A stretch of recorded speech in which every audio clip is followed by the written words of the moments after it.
Oh, on CTY? Uh-huh. Oh, it's fine. You need some sort of setup on eHome. If you look at their lineup, before the Darkseer gets a Blink Dagger, you need something to open up. That's why CTY is actually being sent first. It's not just because of the Aegis, but Universe does a good job of avoiding it, and Calldown's going to come down, but that's not enough damage. He'll just make it off. It's good versus Orchid. It sets him up for the Storm Spirit kill, especially since he did go for that Bloodstone. Like, that means the Storm Spirit is actually very susceptible to Yule's Split Earth. EG right now, they're having a tough time looking for an angle right now because eHome is just doing a good job of keeping together. And EG are doing what they can. Sumail just continues to farm, which is the correct decision, definitely. But they're just getting a little bit less farm than eHome are right now. There's going to be a big team fight buff here for eHome very soon. RTK is about to complete his Blink Dagger, I believe. So this will now set up the Winter Wyvern, as well as maybe, you know, Telekinesis or Split Earth plays are possibilities as well. But it's really the Winter's Curse Vacuum combination that's so deadly. Yeah, as long as they watch out for that, eHome or EG should still be okay. They've got a ton of clear. The Storm Spirit just continues to get so farmed. They've got heroes that are very good at spreading out. Like, obviously, Storm Spirit's one of them, but then they've got a Blink Dagger hero, a Nyx Assassin, Tusk. He usually sits back and snowballs in anyway. I can see how, like, this Winter's Curse vacuum combo may only catch, like, I feel like the most two heroes. Like, the Gyrocopter plus Skywrath Mage is probably your most obvious go. Yeah, and Storm, again, takes the net worth lead. Really surprising considering the landscape of this game. The first Tier 2 tower was taken by eHome, but Sumail, he's not forcing anything or overextending. He's not looking to make fights happen. He's just letting things naturally happen to him, and he realizes that because of the type of lineup that eHome has, the one downside of this is they are sort of forced to 5-man, eHome are, and when this happens, it means that you'll naturally get ahead despite the tower advantage. Aegis is now down. Evil Geniuses, like, they complete the MKB and the Gyrocopter. Did they go in at that point? Like, he just needs another 1,000 gold. I mean, because Luna is the more powerful late game hero. I don't think so. I think Gyro is still better. No? He's still better? Yeah, because the option for Gyro exists where you can get a, what's that item called? A Divine. And it's so strong. Okay. And there's nothing on eHome that'll instantly burst him now once he has a BKB. What about the supporting cast then? Of both sides. You've got the Vacuum Winter's Curse on one side, but then you've got the Storm Spirit. Oh, PPD's going to get caught out here. Yeah, they do have maybe a snowball to save him. No, he turns around, but he's being placed on ROTK. So CTY. They sniped the Courier too, though. That's true. So a 5th kill finally on the board for eHome. Universe, I think, sniped that, yeah. He found it in the jungle. Universe has had a tough game. He hasn't died, but he just hasn't had opportunities to make use of his ultimate or that Blink Dagger. Yeah. It's kind of like running around as a clockwork and just like, there's no kills on the board, right? Like, you're running around as a clockwork, what else do you do? You're not particularly a strong farming hero. At least Nyx Assassin has certain things like Aghanims he can go for late game. Oh, yeah, But he's much more kill-focused than anything else. It's just no opportunities for him. All right, so eHome probably waits out the next Aegis. It's going to come up within the next 4 minutes. He's still going to go Butterfly on Luna. He's got the Eagle song on him now. Yeah, that's what I mean. It's just it's still good on the Storm, against the Storm. Yeah, that's It's true. not great against the Gyrocopter, but it's still good against the Storm Spirit. And it increases your damage output by quite a lot. And this top CTY wanted to go for the Yules on Fear just to force the BKB, if anything. Oh, they see Vision of Sumail right now. CTY is going to try to Yules him from Vision, but Sumail's going to spot this coming with his Remnant. Yeah, they actually hit PPD. Meeting with the Yules. Split Earth will land this time. PPD is going to be bursted down, but at the same time, Sumail makes his entrance. Nice vacuum in, but they still don't have DDC. Actually puts the Winter's Curse onto Sumail. The rest of eHome turning now to deal with him, but he managed to get the jump into the river. He's good. Meanwhile, Fear, he's popped his BKB and is trying to fight up against 3 different heroes, but his BKB will run out eventually, and it seems he's just running out of time. He's going to try and finish off ROTK, but not even that is possible. eHome do take the fight, getting 3 in exchange for just their Rubik. Yeah, I don't think EG anticipated the amount of damage that eHome was able to put out, and the supports from eHome right now are just so much stronger. Like, AUI can't really do anything when everybody BKBs. He's only playing a Skywrath. He's not playing a hero that we typically see him play where you can go for the solo pickoffs or punish eHome for playing so passive, right? Like often we see him play heroes like Naga or Lina that can just go around the map and do what he wants, but EHOM have just played this really frustrating game where they just don't allow any openings for EG, and they're doing such a good job of it. They're not really giving EG any chances to get back in this game, and with all the multiple BKBs up, Universe's impact has been severely limited. Yeah, I mean, as you point that out, there's 3 different heroes, like the Skywrath Mage, Tusk, and Nyx Assassin, all who farming on is just not very valuable. You know, sitting back, if as you were saying, if AUI had one of his signature greedy 4 positions, they would be in a much better position with this passive play. But as it is, it's really only Sumail and Fear's Gyrocopter that are getting any sort of progression in items that is worthy to talk about. Like, yes, there is a 4-staff on Nyx Assassin. That's nice utility, but it doesn't change the landscape of the game too much. Sumail's going to go for the TP out. I actually think ROTK could have sniped him there. If he had... I don't think he was watching because his hero wasn't clicked, but if he had gone for the vacuum, that was just unlucky by Sumail because he rolled right next to the Darkseer with like a second left on his TP, and ROTK must have just been like, what the hell? But at top, Fear's going to get opened up on, and it's just a move to force him to BKB. Yeah.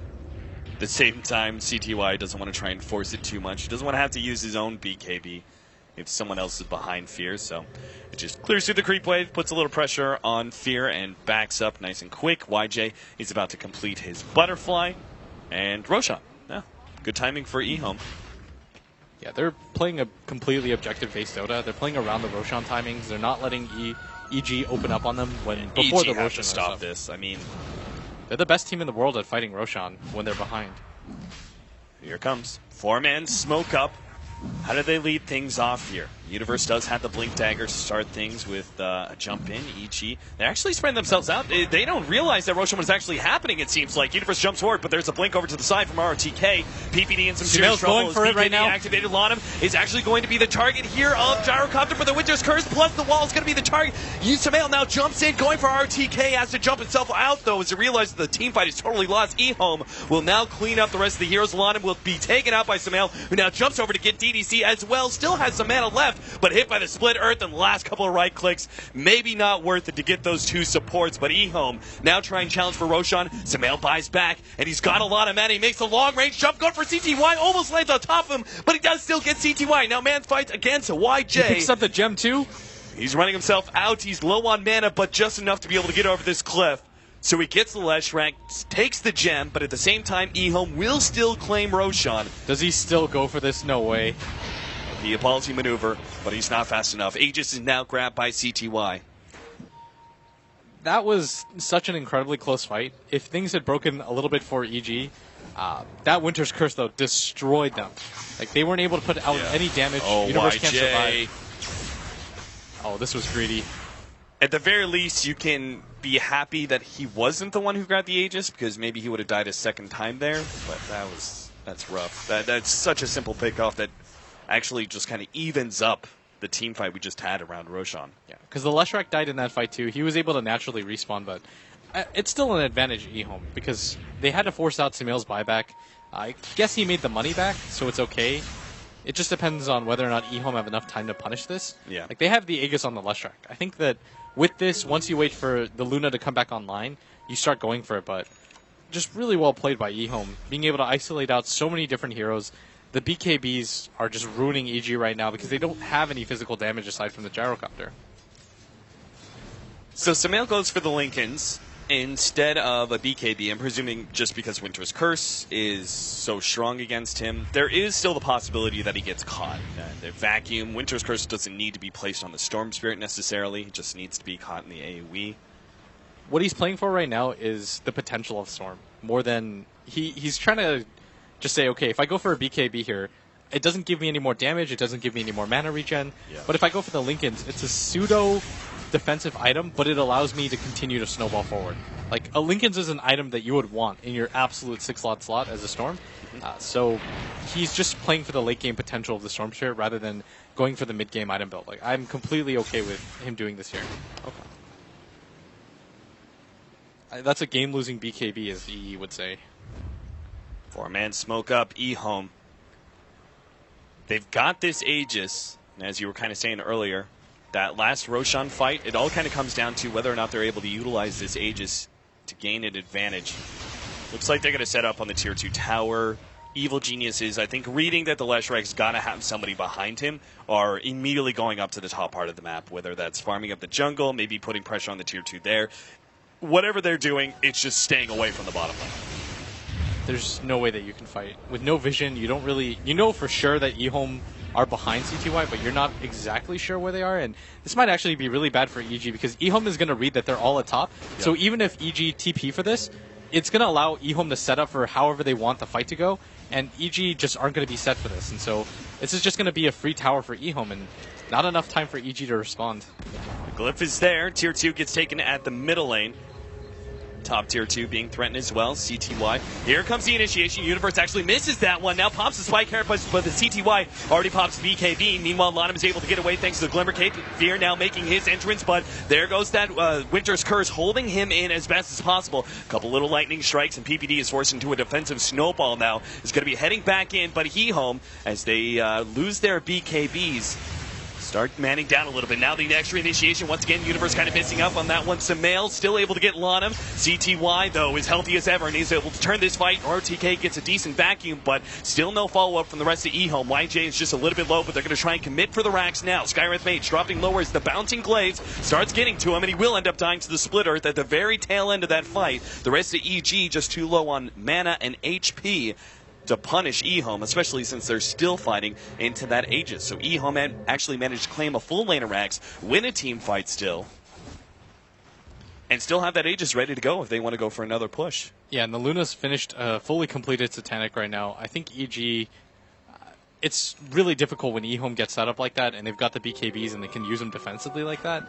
Like, they just picked up their third BKB onto their Darkseer, and they need stuff like this to happen as Sumail initiates on DDC, who is invis. Do they have a gem for this? They've got a sentry at the very least, so DDC should go down, and Sumail, I mean, 12 Bloodstone charges now, and that's a decent amount, but he's going to need a little bit more than that. His next item, is it like Scythe of Ice to be able to lock down the Luna? Do you go with Shivas to try and slow down these heroes and just make yourself tankier? I think Scythe of Ice is... I think a Shiva's might be better, but I wouldn't fault him for going for the Scythe of Ice. He might just feel like the Hex won't make a big enough difference, whereas the Shivas, you can get some AoE damage out, guarantee that when you do your initial roll-in, you can pretty much just burst one of the support heroes down as fast as possible, but right now, it's not even his items that really matter too much. It's that he needs Fear to just get really stacked, because eHome are just kind of running in, doing whatever they want, and EG just can't put out enough damage. Like, Sumail rolls in. Once he uses initial mana pull, eHome feel pretty comfortable with staying in that fight. That's why YJ was able to just stay with 800 HP, because they know that Sumail doesn't have a Hex, he doesn't have a Shivas, and so he can't really chase past that point. Because if he just gets unlucky with a few Butterfly procs, then the Storm is overcommitted and dies. eHome, if they really want to take advantage of this, they can try and push before the Butterfly is complete on the Gyrocopter. But I'm not even sure, like, damage-wise, it's obviously a big increase, but I'm not even sure the evasion is going to be all that valuable for the Gyrocopter. You still got the Bouncing Glaives, you've got Leshrac, all that magic damage coming out.